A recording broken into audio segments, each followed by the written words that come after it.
we're going to look at this light right here from GVM. And no, I'm not going to do what you think I'm going to do.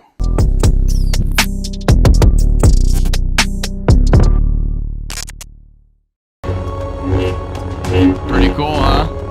URCD key. On top of them, one side has bicolor LEDs with color temperatures from 3200K up to 5600K and a lamp angle of 45 degrees. The other side has full RGB color LEDs that can change to any color in the spectrum and has a lamp angle of 120 degrees. The light is 23.3 inches in length, so it actually is a little very cool lighting scenes to spruce up your videos, so check them out. On the bicolor side, we get 5 different scenes, including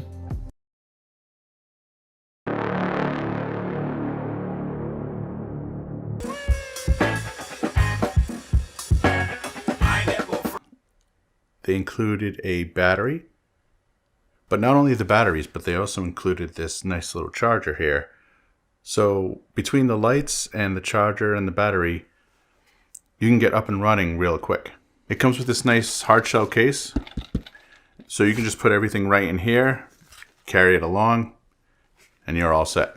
Another nice thing that they included on these lights, if you were charging the battery, let's say, it gives you an option for AC power. So if you had this maybe on a light stand or something like that, you could plug this directly into the wall, and this could be powered for hours. And this way you're not depending on the life of the battery in order to use the light.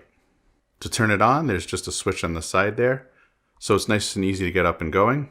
On the bottom of the light, there is a 1/4-20 mount. So this way you can attach it to a light stand or a C-stand, but there's also one on the top. Now what I'll say about these lights is, yes, the touch response is very... What are we getting here? You're getting a very portable, versatile, and may I say, colorful and easy to use light that can be used to just add that extra bit of light to your scenes, whether you want to use it as like a backlight, a fill light, or even a key light to add some more color for a stylized look to your shot. I think this light is actually really cool, and with so many uses as well, including the long-lasting battery, I can kind of forgive the fact that they didn't include that AC